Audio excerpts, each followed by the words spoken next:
नाज़रीन आदाब, मैं हूँ आपकी मेज़बान डॉक्टर हलीमा सादिया और आप सब देख रहे हैं जहान मन की मखसूस पेशकश a date with a book.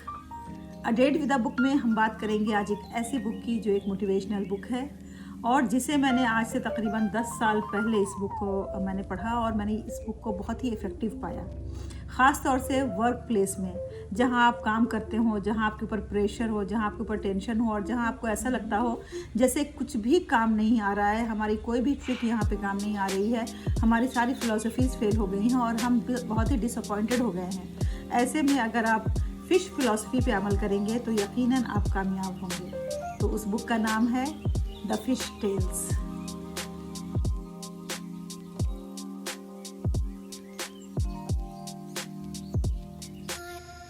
The fish tale हमें बताती है कि किस तरह से बहुत सी कंपनियों ने द फिश फिलॉसफी पे अमल करके अपनी कंपनियों को कहां से कहां पहुंचा दिया। हुआ यूं कि जो राइटर हैं उन्होंने यूके में मार्केट विज़िट किया, फ़िश मार्केट विज़िट किया और वहाँ उन्होंने देखा कि पूरा मार्केट एनर्जी से भरा हुआ है। हालांकि आमतौर पे फ़िश मार्केट को थोड़ा सा निगेटिवली लोग लेते हैं, ये सोचते हैं कि वहाँ पे गंदगी होती है, स्मेल होती है, भीड़ भाड़ होती है, शोर शराबा होता है। लेकिन उसी के दरमियान उन्होंने ये पाया कि जो फ़िश सेलर्स थे वो सब फुल ऑफ एनर्जी थे, इंथुजियास्टिक थे और वो गेम में फ़िशेस को बेच रहे थे। जैसे कि वो एक फ़िश को उठाते और उसे फिर थ्रो करते और कस्टमर को देते और कहते हैं कि फ्रॉम यूके टू यूएसए, इस तरह से करके और फिर कस्टमर को वो के हाथ में वो फ़िश दे करके उन्हें फील कराते, उन्हें छूने को कहते और इस तरह से ये तजर्बात करते थे। तो राइटर ने जब ये देखा कि ये मार्केट इस तरह से बिल्कुल एक ज़िंदगी से भरी हुई है, चहल पहल है, रौनक है, मुस्कुराहट है, हंसी है और सभी खुश हैं, तो फिर उसने गौर किया कि आखिर इस मार्केट में ऐसी क्या चीज़ है। फिर वहाँ के मैनेजर से मिले, उनसे जब बात की तो फिर जो बातें सामने निकल कर के आई वो बातें आज मैं आपके सामने पेश करती हूँ। तो उन्होंने फ़िश फिलॉसफी के नाम से 4 चीज़ें ऐसी पेश की, 4 ऐसे उसूल दिए जिन उसूलों पर अमल पैरा होकर के न सिर्फ ये कि वो कंपनी बल्कि और दीगर कंपनियों ने भी अपने मुनाफे को कहीं से कहीं बढ़ा दिया और पूरा वर्क कल्चर ही अपनी कंपनी का तब्दील कर दिया।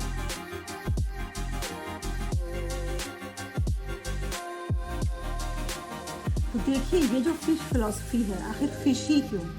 क्योंकि इससे प्रोडक्टिविटी बढ़ जाती है, क्रिएटिविटी इसमें इन्हांस हो जाती है और जो कस्टमर्स हैं वो रिटेन होते हैं क्योंकि कस्टमर को वहाँ पे खुशी होती है, कस्टमर को वहाँ पे एक पर्सनल टच मिलता है और इससे जो हमारा बिज़नेस है वो काफ़ी ग्रो होता है। इसलिए फ़िश फिलॉसफी को यहाँ पे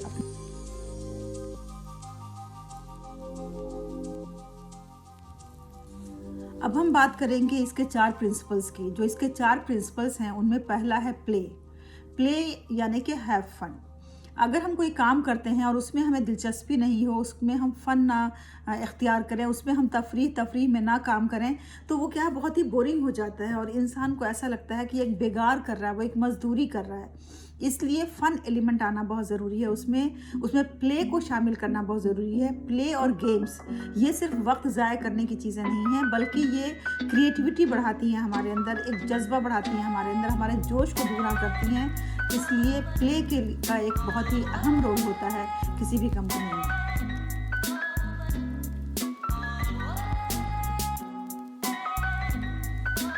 अब अगर हम सेकंड प्रिंसिपल्स की बात करें तो सेकंड प्रिंसिपल है कि मेक देयर डे। जो भी हमारे कस्टमर हैं, हम जिनके साथ काम करते हैं, जो हम जिनके साथ हमारा रोज़ व्यवहार होता है, उनका दिन हम ऐसे बनाएं, कुछ स्पेशल फील कराएं, कुछ उनको ऐसी स्पेशल गिफ्ट्स दें या स्पेशल कुछ बातें कहें, स्पेशल जेस्चर शो करें उनके लिए, उनको एक स्पेशल रिमार्क्स दें, कुछ ऐसा करें ताकि लगे उन्हें कि उनका दिन कितना अहम है और वो कितने इम्पोर्टेंट है।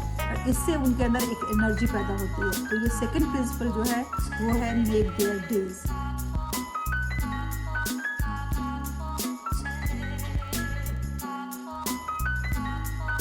जो फिश टेल का तीसरा प्रिंसिपल है बी प्रेजेंट बी देयर। इससे क्या होता है कि इससे रिश्ते मजबूत होते हैं। वर्क प्लेस पे हम एक दूसरे को समझते हैं और एक दूसरे के लिए मौजूद होते हैं। हर एक को ये यकीन दिला दिया जाए कि अगर उनसे कोई भी मिस्टेक होती है, कोई भी गलती होती है तो हम वहाँ हैं, हम वहाँ हैं उनकी मदद करने के लिए, उनको सलाह देने के लिए, उनकी ज़िम्मेदारियों को एक्सेप्ट करने के लिए। जब तक ये यकीन नहीं होगा स्टाफ के अंदर, तो स्टाफ फिर कोई भी इनोवेशन के लिए तैयार नहीं होगा, क्योंकि इनोवेशन हमेशा अपने साथ रिस्क लेके आता है, और रिस्क के लिए कोई ना कोई एक वहाँ पे रिस्पॉन्सिबल बंदे का होना ज़रूरी है। और अगर हम ये यकीन दहानी अपने स्टाफ के अंदर करा दें, तो यकीनन हमारा स्टाफ चैलेंजिंग टास्क लेगा, इनोवेशन लाएगा, नए नए तरीके अपनाने की कोशिश करेगा, और इस तरह से उनके अंदर एक कॉन्फिडेंस होगा कि somebody is there to take care of their needs, somebody is there to take the responsibility. तो ये रिस्पॉन्सिबिलिटी हमें लेकर के उनके लिए प्रेजेंट रहना है। उनके डेस्क पे जा कर के उनसे पूछें, इज़ देयर एनी इशू, कुछ उनको बॉदरिंग हो रही है, उनकी फैमिलीज़ के बारे में पूछें कि कहीं उनकी फैमिलीज़ में तो कुछ इस तरह का इशू नहीं है, कोई प्रॉब्लम नहीं है जिसका उनको सोल्यूशन की ज़रूरत है। तो फिर हम देखेंगे कि हमारा जो वर्किंग एनवायरनमेंट है वो यकसर तब्दील हो जाएगा।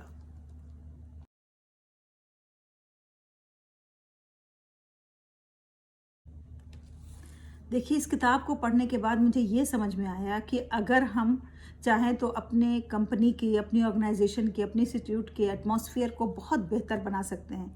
ये हमारे हाथ में है कि हम सोचें कि आज के दिन को हम एक ग्रेट डे बनाएंगे, एक मेमोरेबल डे बनाएंगे, इंटरनल स्टाफ के लिए भी और एक्सटर्नल हमारे कस्टमर्स हैं उनके लिए भी।